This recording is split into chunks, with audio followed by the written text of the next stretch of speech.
샬롬. 밤새 지켜주셨던 우리 예수님의 포근한 이 평강이 오늘 하루 살아가는 삶의 현장에서 함께 하시기를 바랍니다. 오늘은 시편 27편 1절로 14절의 말씀을 갖고 최고의 소원이라는 주제로 묵상하고 깨달은 것을 나누어 봅니다. 여러분, 우리에게라는 소원이라는 말이 있습니다. 간절히 바라고 원하는 일을 말할 때 우리는 소위 소원이라고 합니다. 저를 비롯한 여러분 모두에게도 분명 소원이 있을 것입니다. 그 소원 중에는 아주 거창한 소원도 있고 의외로 간단한 소원을 가진 경우도 있을 것입니다. 그러나 우리 하나님의 사람들이 무엇보다도 더 간절하게 소원해야 하는 것은 그 이상의 것이어야 하지 않을까라는 생각이 듭니다. 오늘 본문 4절에 보니까 내가 여호와께 청하였던 한 가지 일, 곧 그것을 구하리니 곧 나로 내 생전에 여호와의 집에 거하여 여호와의 아름다움을 앙망하며 그 전에서 사모하게 하실 것이라. 다윗은 지금 이렇게 고백하고 있습니다.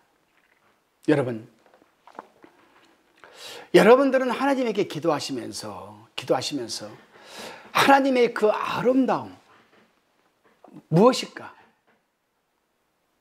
물론 궁극적으로는 죄사함의 은총과 구속의 은혜가 되겠죠.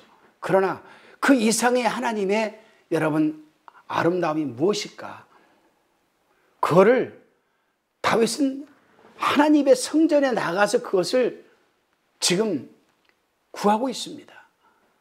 다윗도 지금 하나님에게 그렇게 은혜를 받고 다윗도 지금은 평소에 하나님한테 그러한 참 여러 가지 일제일 은혜를 받고 구원함을 받고 보호함을 받으면서도 이 부분에 대해서는 모르기 때문에 하나님 앞에 그것을 구하리니 이렇게 얘기하고 있습니다.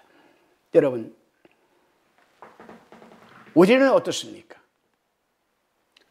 저도 하나님에게 참 많은 은혜와 응답을 받았습니다.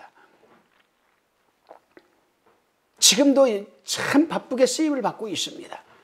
그런데 정작 하나님의 아름다움이 무엇일까라고 생각한다면 말이 나오질 않아요. 무엇일까? 다윗의 소원처럼 평생 주의 집에 살면서 주의 자비로운 모습을 보는 것과 성전에서 주님과 대화하며 선하고 아름다운 것을 생각하면서 살아가는 것, 아마도 이것이 믿는 자들에게 있어서 최고의 소원이 아닐까 생각합니다. 바로 그렇습니다, 여러분. 아멘입니다. 저도 워낙 바쁘게 움직이다 보니까 정신없이 바쁘게 움직입니다. 물론 다 하나님의 영광과 관계된 일이죠. 복음 전하는 일이죠. 치유 사역하는 일이죠. 그러나 제 개인의 소원은 정말 매일매일 하나님의 성전에 앉아서 하나님의 아름다움을 앙망하면서 정말 하나님을 사모하는 것, 그런 시간을 좀 갖고 싶다는 얘기입니다. 그러다 보니까 제가 과거에 86, 87, 88 이 3년에 걸쳐서 저는 40일 금식 기도를 3번이나 하게 됐어요. 하나님의 아주 강력한 강권하심으로 40일 끝나고 나면은 3년은 몸보심을 해야 회복이 되는데도 불구하고 매년 사순절 기간에 강권적으로 하나님이 금식을 시키셨습니다. 3번째 금식 마치고 기도원에서 굴에서 토굴에서 나올 때는 완전히 뼈다구만 남아가지고 나왔습니다. 팔이 흐늘흐늘하고 다리가 후들후들거려서 앉지도 못하고 서서도 못하고 아파서 뼈가 햇볕이 붙여서 눈부셔서 눈도 감고 있었고, 결국엔 우리 교회 장로님과 전도사님이 차를 가져와서 뒤에다가 푹신한 이불을 깔고 나를 들쳐업고 누워서 저는 교회에 왔습니다. 교회에 와서 강대상에다가 두툼한 이불을 깔아놔서 거기에 누워서 저는 2달을 지냈습니다. 사랑하는 성도 여러분, 그때가 제일 행복했던 것 같아요. 금식 32일째가 지날 때 정신이 멍하고 흐려지면서 막 나락으로 떨어지는 듯한 그 느낌, 그때 주님, 저 잠들면 안 됩니다. 저 잠들면 창자가 달라붙을 것 같아요. 물 마시게 해주고 눈 뜨게 해주세요. 그때 하나님께서 기도원 창문의 십자가를 선명하게 보여주시면서 충만아, 충만아, 네가 해야 될 일이 많다. 힘을 내라. 이 소리에 저는 가까스 일어나서 등을 그 믿음의 집 203호입니다. 잊어버리지도 않아요. 첫 번째 금식을 할 때는 201호, 그 다음에 두 번 다 202호에서 했습니다. 오살리 순복음 오살리 금식기도원에 그 사무실 가면 저기 다 있습니다. 거기서 저는 엄청난 응답도 받았고 하나님의 말씀을 읽고 성령의 조명을 받는 그 능력도 은사도 그때 받았습니다. 그래요, 여러분. 그때가 그리워요. 밤늦게까지 하나님의 말씀 펼쳐놓고 하나님 말씀을 묵상하면서 하나님의 의도와 뜻이 이 말씀에 무엇이 들어있는가, 성령께서 조명하여 주셔서 저자의 의도성과 뜻을 깨닫게 해주시고 비밀한 뜻을 드러내어서 신구약 통일성에 의해서 약 한 70편, 80편 설교를 아마 준비했던 것 같아요. 얼마나 행복한지 몰라요. 하나님 말씀 속에 감추어져 있는 비밀한 그 뜻, 그 뜻을 하나님의 의도와 뜻을 알고 저자가 그 하나님의 의도와 뜻을 알아서 이렇게 말씀을 했구나. 정말 하나님의 그 아름다우심, 그 말씀의 순결함, 성령의 조명하심, 이것을 맛보니까요 그냥 눌러있고 싶더라고요. 금식 마치고도 내려오기가 싫어요.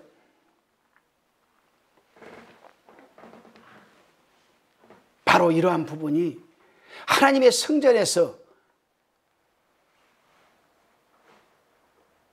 지내면서 하나님의 가장 아름다운 모습을 앙망하는 모습이 아닐까 저는 생각을 합니다. 그래서 저는 지금도 아무리 바빠도 저는 밤 12시 기도 빠지지 않습니다. 기도하기 전에 성경을 저는 아무리 바빠도 힘들고 지쳐도 꼭 한두 장씩 읽습니다. 그러나 그저 기계적으로 습관적으로 그냥 속독으로 읽지 않습니다. 한 절 한 절 성령의 조명을 받아가면서 설교의 감동이 얼마나 많이 오는지 몰라요. 참 이런 것이 아마도 성전에서의 아름다운 모습이 아닌가 저는 생각을 합니다. 이제 본문 1절로 6절까지에 대한 묵상과 나눔의 깨달음을 나누어 보겠습니다. 다윗은 이 서두에서 내가 누구를 두려워하리요, 내가 누구를 무서워하리요라고 반복하면서 지금 강조하고 있습니다.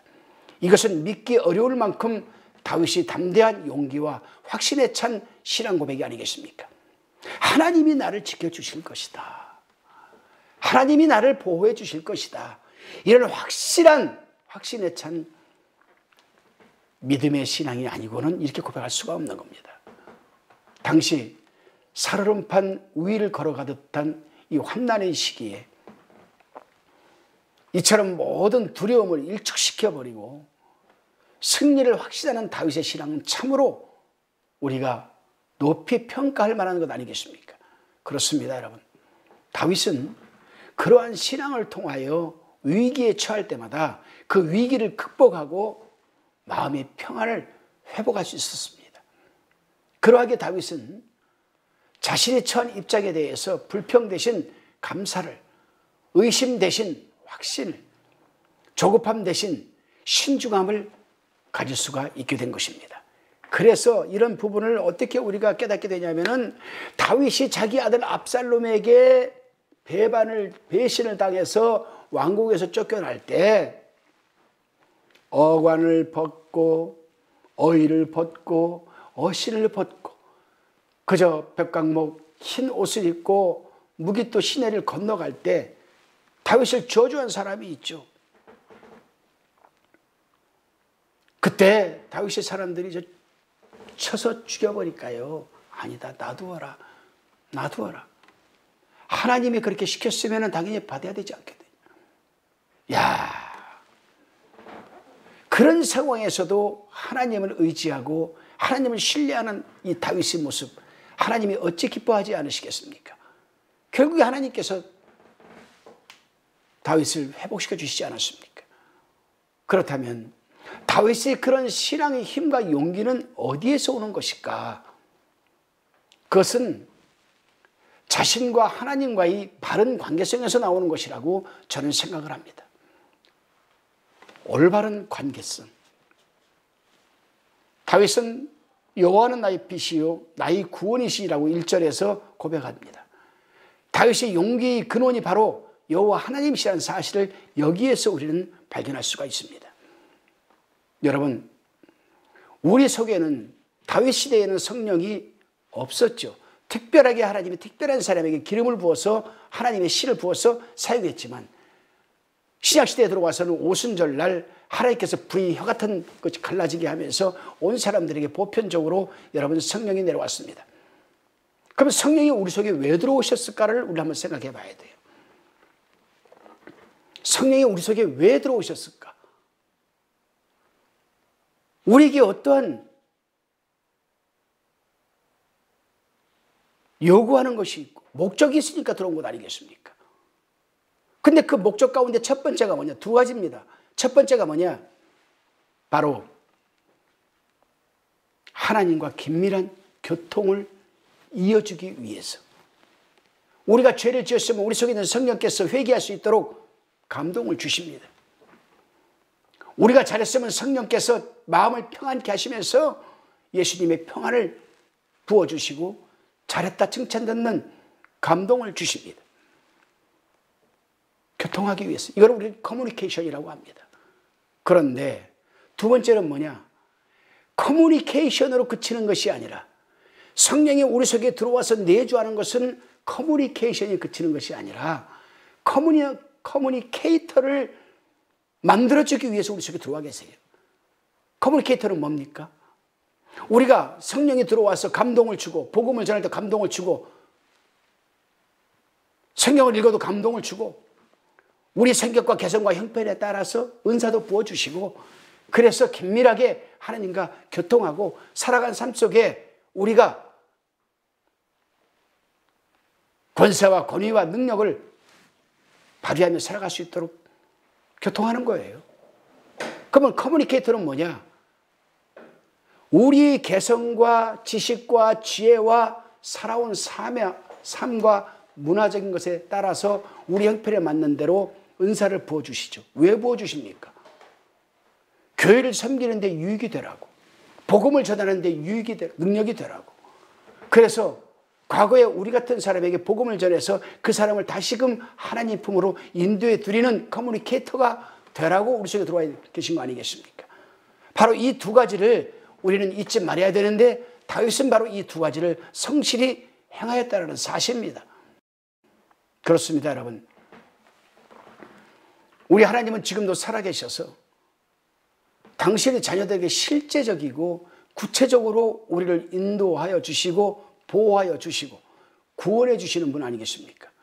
그러기에 우리는 그러한 그 하나님을 이성적 판단이나 지식, 지혜 또는 충동적인 순간의 감정, 감동 그리고 인간의 어떤 그 박학다식한 지식 그 사람의 힘, 백그라운드 뭐 등등 물질 이런 걸로 신앙을 유지해서는 안 된다는 겁니다. 그런 모든 것을 사도 바울처럼 십자가 아래 다 내려놓고 전폭적으로 하나님을 믿고 신뢰하는 가운데 우리는 순종적인 삶을 살아야 됩니다. 어떤 순종적인 삶입니까? 성령의 지배를 받는 순종적인 삶입니다.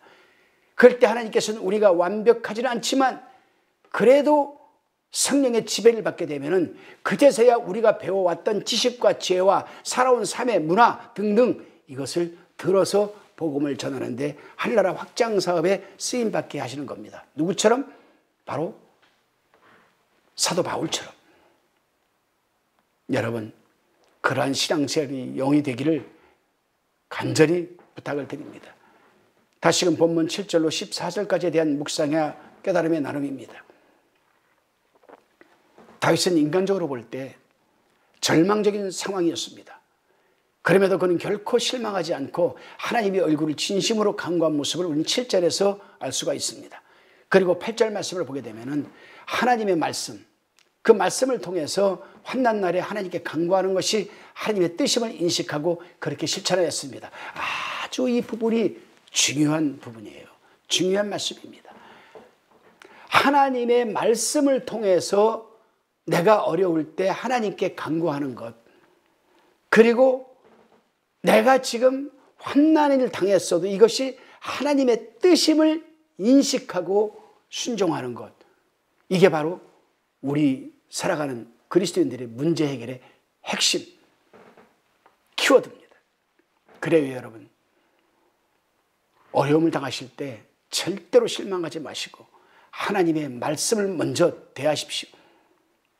하나님의 말씀은 살아 운동력이 있어 좌우에 날선 어떤 검보다도 예리하여서 우리의 혼과 영과 관절을 찔러 쪼개기까지 하며 우리 마음과 생각을 감찰하시기까지 하시는 하나님이라고 했습니다. 무엇이? 말씀이. 그렇죠. 말씀이 로고스 예수님 실체시니까. 그러니까 다윗은 환난을 당하면은 하나님 말씀을 통해서 하나님께 간구한다라는 겁니다. 그리고 내가 지금 당한 이 어려움이 하나님의 뜻임을 인식하고 순종했다라는 겁니다. 뭘 순종해요? 지금의 환난을 긍정적으로 받아들인다는 뜻입니다. 그래요. 우리는 불신자들의 관점에서 보면 기도가 부질없는 행위로 보이겠지만 사실 믿는 자들에게 있어서 기도는 환난 중에 하나님의 뜻을 따르는 순종의 행위죠. 승리를 위한 가장 강력한 무기입니다.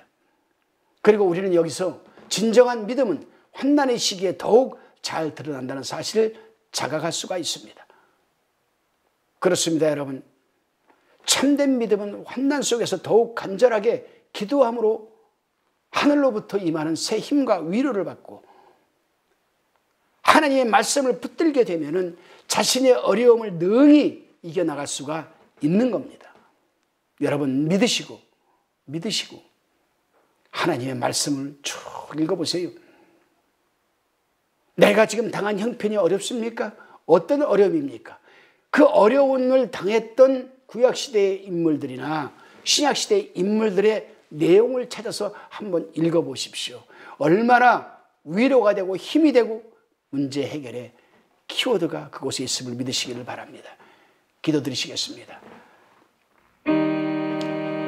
하나님 아버지, 이 험한 세상을 살아가면서 하나님의 말씀과 사랑을 통해 기도의 필요성을 더욱 절감하게 됩니다. 기도하지 않고서는 그 무엇 하나 할 수도 없고 생각도 하지 못한다는 것을 알면서도 말씀을 게을리 읽고 기도 생활에 충실하지 못한 이 모든 것들을 회개합니다. 다윗이 자신이 상황과는 무관하게 하나님 항상 앙망하며 말씀을 대하는 것과 기도하는 것을 본받게 도와주시고 우리 제 자신에게 다가오는 큰 위기가 크면 클수록 더욱더 말씀을 붙들고 기도하는 다윗의 모습이 우리의 모습이 되게 하시고 내 모습이 되게 하옵소서. 간절히 믿사옵고 감사드리오며 예수님의 이름으로 기도드리옵나이다. 아멘.